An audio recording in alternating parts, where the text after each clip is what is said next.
بسم الله الرحمن الرحيم ألف لام را كتاب أحكمت آياته ثم فصلت من لدن حكيم خبير ألا تعبدوا إلا الله إنني لكم منه نذير وبشير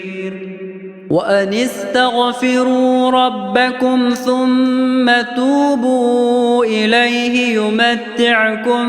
متاعا حسنا إلى أجل مسمى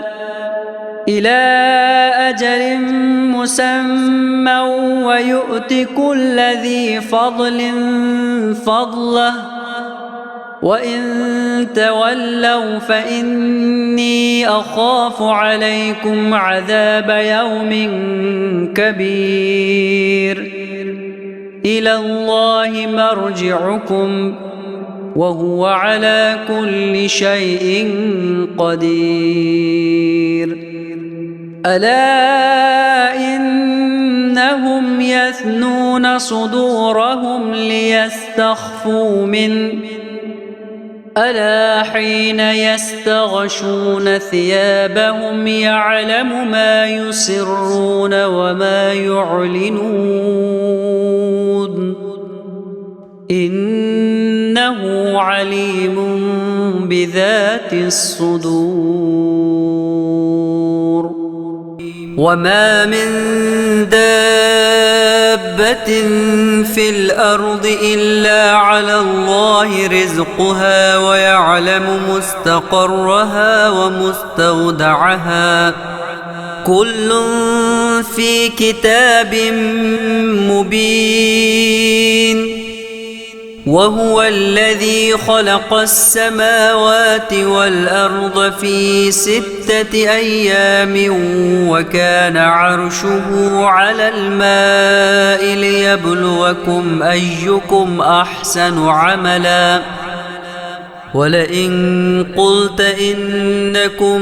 مبعوثون من بعد الموت ليقولن الذين كفروا إن هذا إلا سحر مبين ولئن أخرنا عنهم العذاب إلى أمة معدودة ليقولن ما يحبسه ألا يوم يأتيهم ليس مصروفا عنهم وحاق بهم ما كانوا به يستهزئون ولئن أذقنا الإنسان منا رحمة ثم نزعناها منه إنه ليئوس كفور ولئن أذقناه نعماء بعد ضراء مسته ليقولن ذهب السيئات عني إنه لفرح فخور إلا الذين صبروا وعملوا الصالحات أولئك لهم مغفرة وأجر كبير فلعلك تارك بعض ما يوحى إليك وضائق به صدرك أن يقولوا لولا أنزل عليه كنز أو جاء معه ملك إنما أنت نذير والله على كل شيء وكيل أم يقولون افتراه قل فأتوا بعشر سور مثله مفتريات وادعوا من استطعتم من دون الله إن كنتم صادقين فإن لم يستجيبوا لكم فاعلموا أنما أنزل بعلم الله وأن لا إله إلا هو فهل أنتم مسلمون من كان يريد الحياة الدنيا وزينتها نوف إليهم أعمالهم فيها وهم فيها لا يبخسون أولئك الذين ليس لهم في الآخرة إلا النار وحبط ما صنعوا فيها وباطل ما كانوا يعملون أفمن كان على بينة من ربه ويتلوه شاهد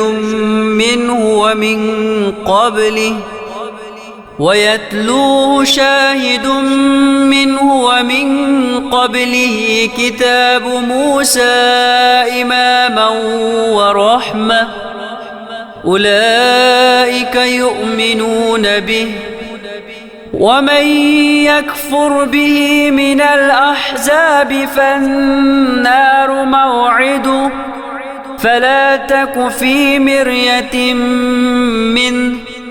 إنه الحق من ربك ولكن أكثر الناس لا يؤمنون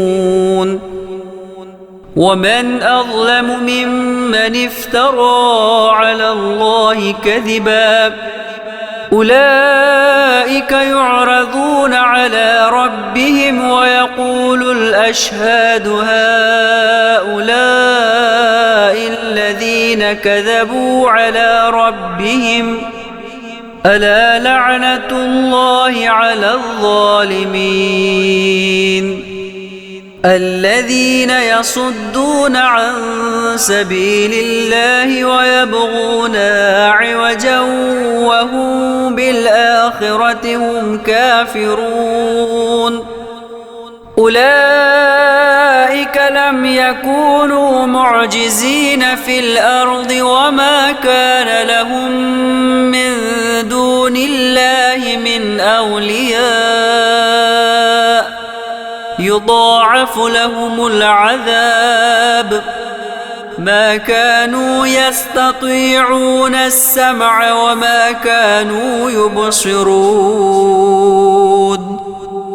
أولئك الذين خسروا أنفسهم وضل عنهم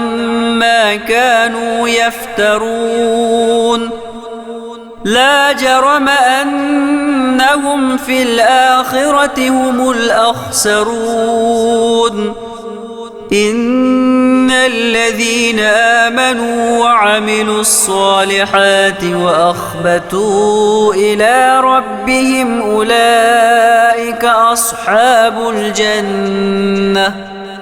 هم فيها خالدون مثل الفريقين كالأعمى والأصم والبصير والسميع هل يستويان مثلا أفلا تذكرون ولقد أرسلنا نوحا إلى قومه إني لكم نذير مبين ألا تعبدوا إلا الله إني أخاف عليكم عذاب يوم أليم فقال الملأ الذين كفروا من قومه ما نراك إلا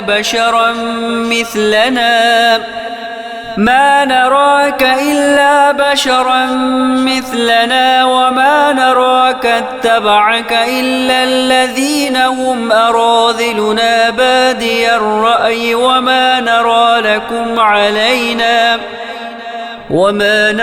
لكم علينا من فضل بل نظنكم كاذبين. قال يا قوم أرأيتم إن كنت على بينة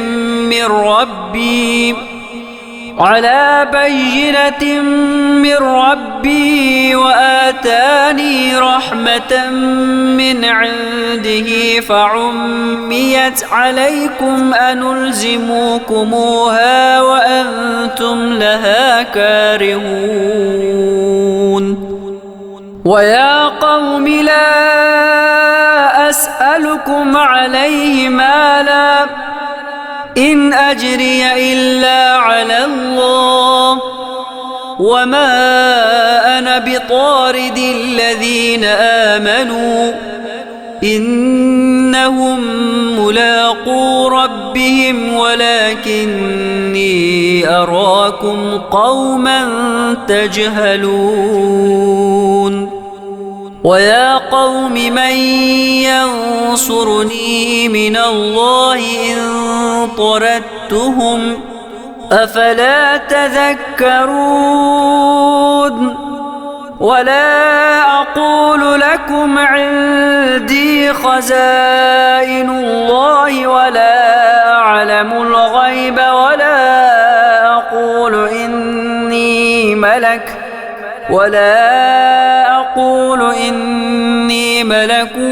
ولا أقول للذين تزدري أعينكم لن يؤتيهم الله خيرا الله أعلم بما في أنفسهم إني إذا لمن الظالمين. قالوا يا نوح قد جادلتنا فأكثرت جدالنا فأتنا بما تعدنا إن كنت من الصادقين. قال إنما يأتيكم به الله إن شاء وما أنتم بمعجزين ولا ينفعكم نصحي إن أردت أن أنصح لكم إن كان الله يريد أن يغويكم هو ربكم وإليه ترجعون. أم يقولون افتراه قل إن افتريته فعلي إجرامي وأنا بريء مما تجرمون. وأوحي إلى نوح أنه لن يؤمن من قومك إلا من قد آمن فلا تبتئس بما كانوا يفعلون.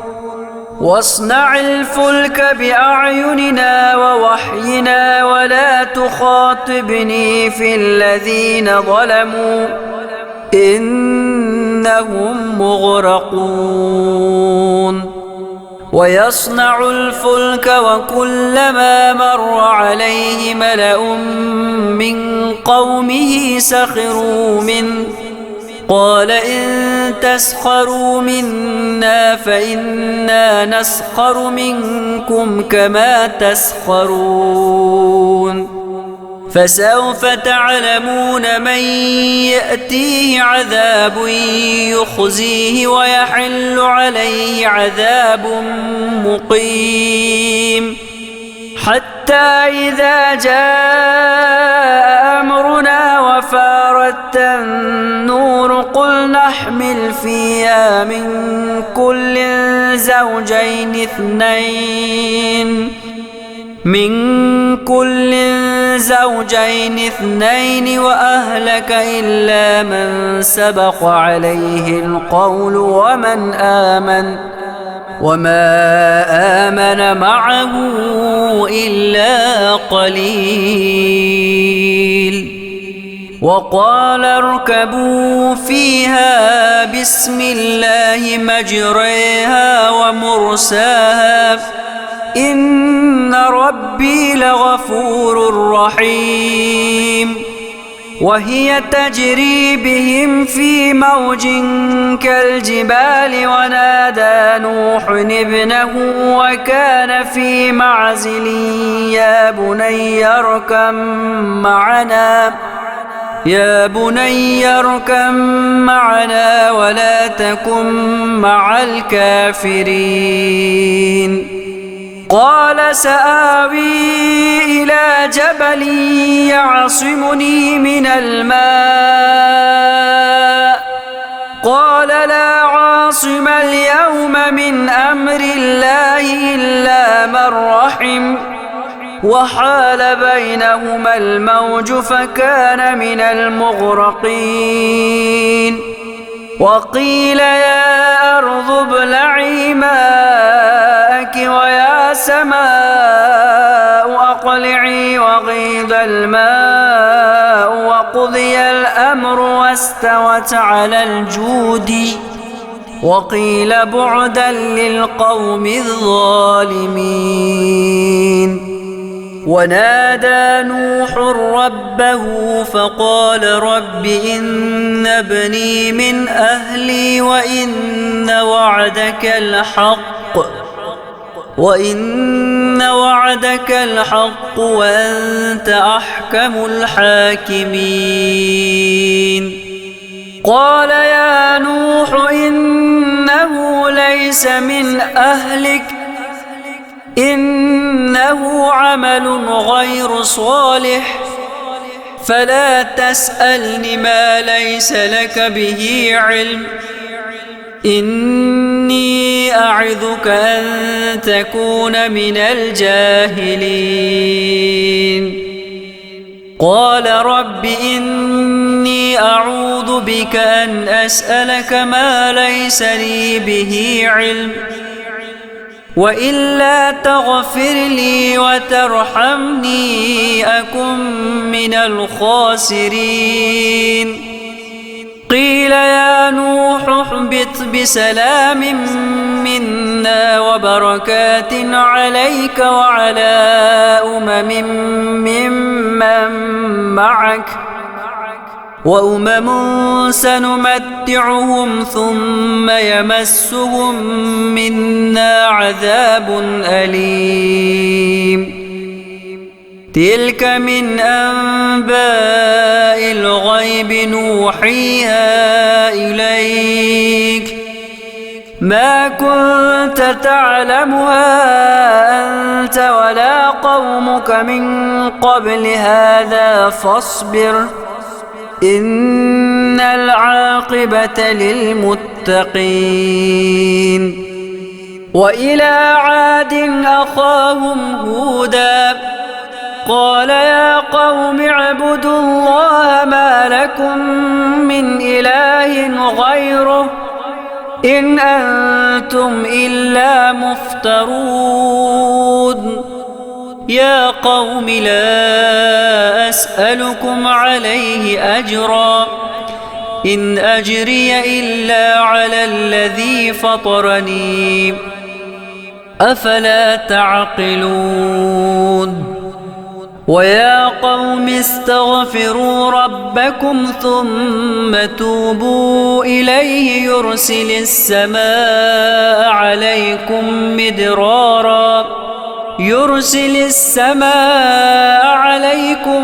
مدرارا ويزدكم قوة إلى قوتكم ولا تتولوا مجرمين. قالوا يا هود ما جئتنا ببينة وما نحن بتاركي آلهتنا عن قولك وما نحن لك بمؤمنين. إن نقول إلا اعتراك بعض آلهتنا بسوء قال إني أشهد الله واشهدوا أني بريء مما تشركون من دونه فكيدوني جميعا ثم لا تنظرون إني توكلت على الله ربي وربكم ما من دابة إلا هو آخذ بناصيتها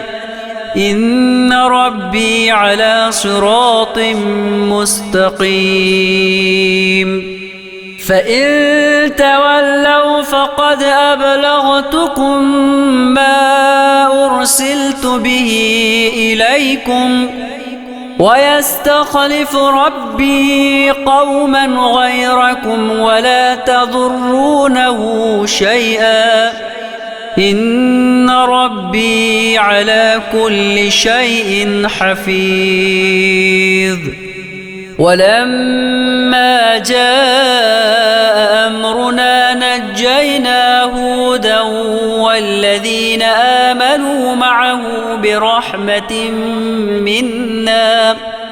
والذين آمنوا معه برحمة منا ونجيناهم من عذاب غليظ وتلك عاد جحدوا بآيات ربهم وعصوا رسله واتبعوا أمر كل جبار عنيد وأتبعوا في هذه الدنيا لعنة ويوم القيامة ألا إن عادا كفروا ربهم ألا بعدا لعاد قوم هود وإلى ثمود أخاهم صالحا قال يا قوم اعبدوا الله ما لكم من إله غيره هو أنشأكم من الأرض واستعمركم فيها فاستغفروه ثم توبوا إليه إن ربي قريب مجيب قالوا يا صالح قد كنت فينا مرجوا قبل هذا أتنهانا أن نعبد ما يعبد آباؤنا وإننا لفي شك مما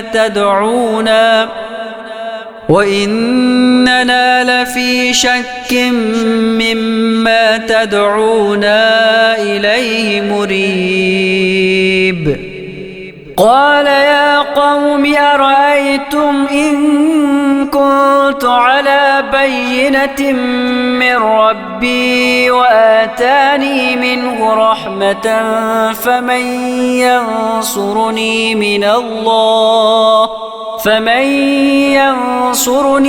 من الله إن عصيته فما تزيدونني غير تخسير ويا قوم هذه ناقة الله لكم آية فذروها تأكل في أرض الله ولا تمسوها بسوء فيأخذكم عذاب قريب فعقروها فقال تمتعوا في داركم 3 أيام ذلك وعد غير مكذوب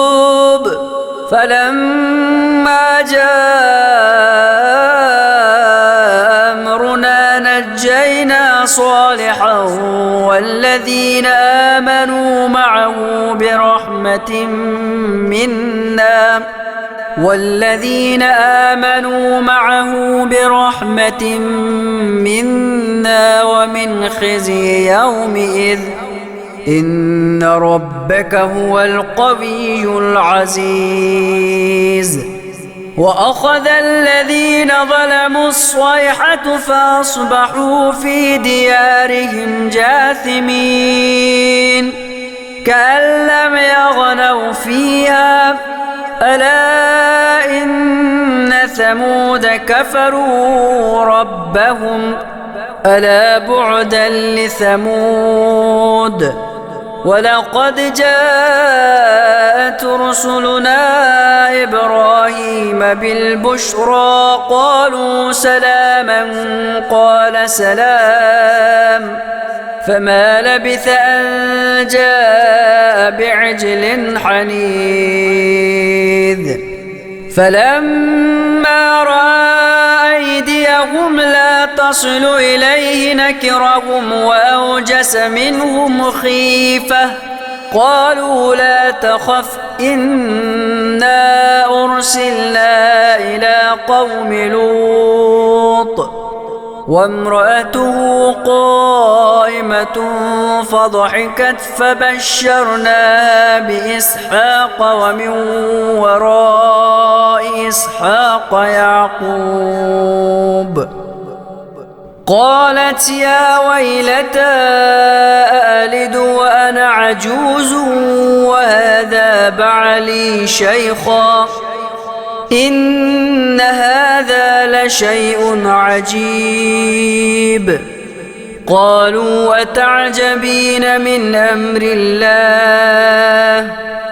رحمة الله وبركاته عليكم أهل البيت إنه حميد مجيد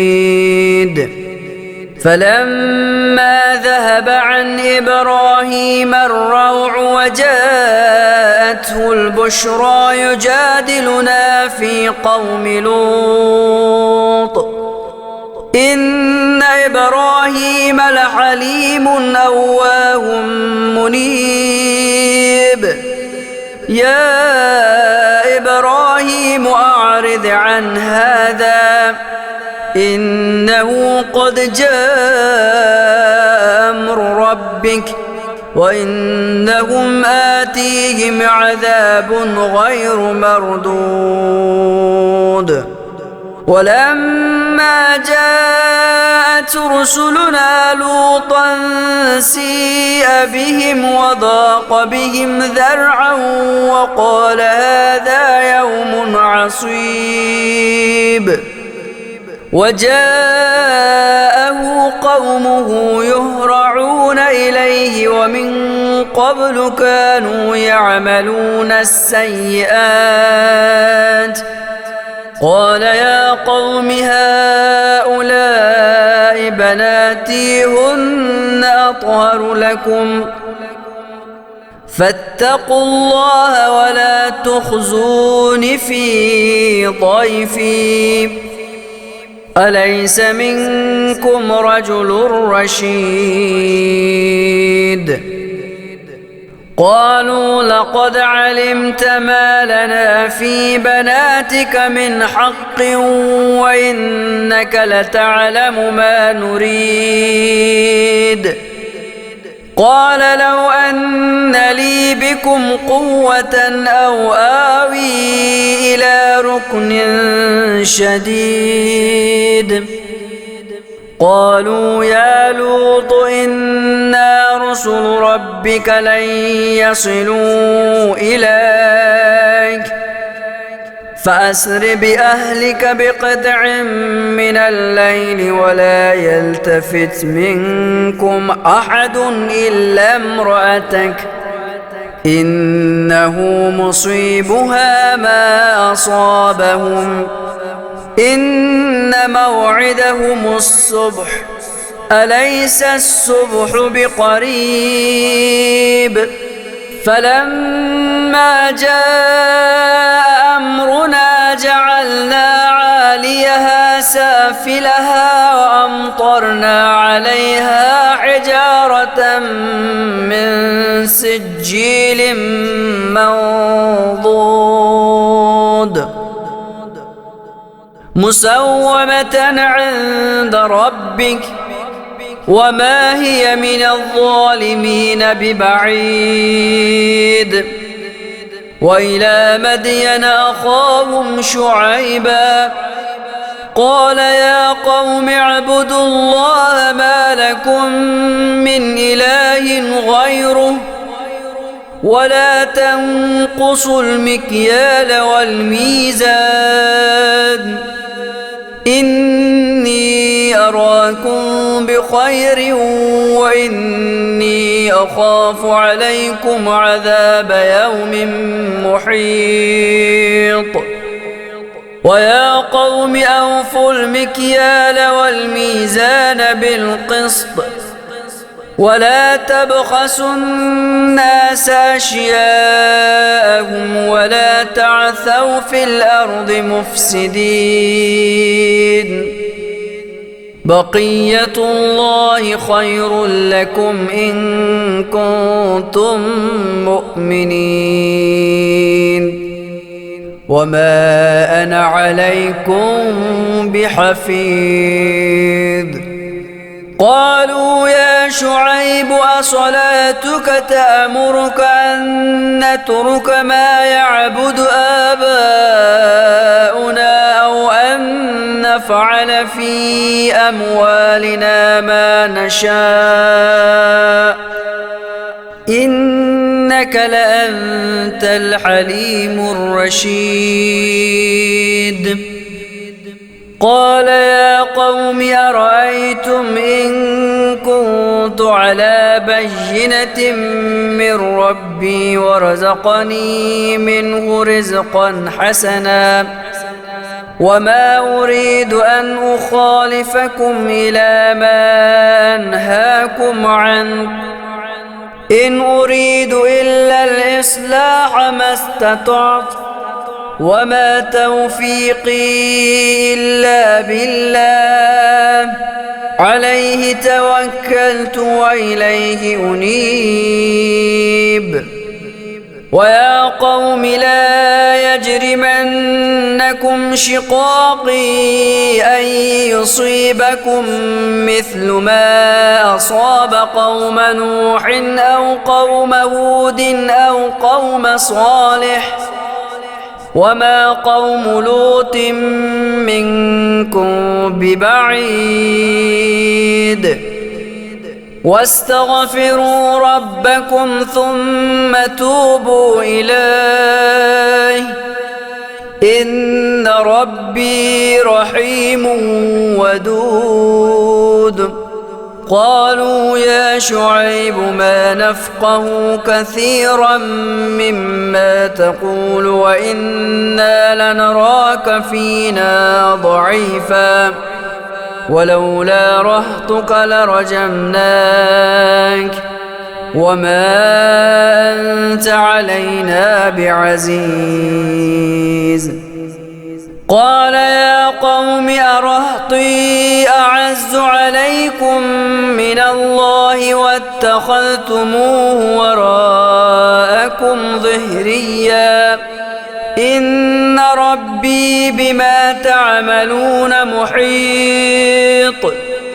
ويا قوم اعملوا على مكانتكم إني عامل سوف تعلمون من يأتيه عذاب يخزيه ومن هو كاذب وارتقبوا إني معكم رقيب.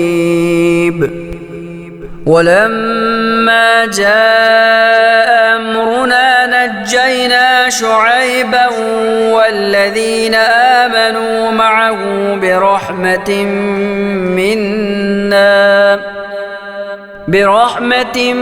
منا وأخذت الذين ظلموا الصيحة فأصبحوا في ديارهم جاثمين كأن لم يغنوا فيها ألا بعدا لمدين كما بعدت ثمود. ولقد أرسلنا موسى بآياتنا وسلطان مبين إلى فرعون وملئه فاتبعوا أمر فرعون وما أمر فرعون برشيد يقدم قومه يوم القيامة فأوردهم النار وبئس الورد المورود وأتبعوا في هذه لعنة ويوم القيامة بئس الرفد المرفود ذلك من أنباء القرى نقصه عليك منها قائم وحصيد وما ظلمناهم ولكن ظلموا أنفسهم فما أغنت عنهم آلهتهم التي يدعون من دون الله من شيء لما جاء أمر ربك وما زادوهم غير تتبيب وكذلك أخذ ربك إذا أخذ القرى وهي ظالمة إن أخذه أليم شديد إن في ذلك لآية لمن خاف عذاب الآخرة ذلك يوم مجموع له الناس وذلك يوم مشهود وما نؤخره إلا لأجل معدود يوم يأتي لا تكلم نفس إلا بإذنه فمنهم شقي وسعيد فأما الذين شقوا ففي النار لهم فيها زفير وشهيق خالدين فيها ما دامت السماوات والأرض إلا ما شاء ربك إن ربك فعال لما يريد وأما الذين سعدوا ففي الجنة خالدين فيها ما دامت السماوات والأرض إلا ما شاء ربك عطاء غير مجذوذ فلا تك في مرية مما يعبد هؤلاء ما يعبدون إلا كما يعبد آباؤهم من قبل وإنا لموفوهم نصيبهم غير منقوص ولقد آتينا موسى الكتاب فاختلف فيه ولولا كلمة سبقت من ربك لقضي بينهم وإنهم لفي شك منه مريب وإن كلا لما ليوفينهم ربك أعمالهم إنه بما يعملون خبير فاستقم كما أمرت ومن تاب معك ولا تطغوا إنه بما تعملون بصير ولا تركنوا إلى الذين ظلموا فتمسكم النار وما لكم من دون الله من أولياء وما لكم من دون الله من أولياء ثم لا تنصرون وأقم الصلاة طرفي النهار وزلفا من الليل إن الحسنات يذهبن السيئات ذلك ذكرى للذاكرين واصبر فإن الله لا يضيع أجر المحسنين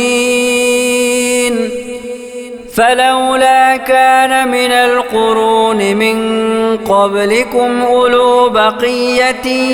ينهون عن الفساد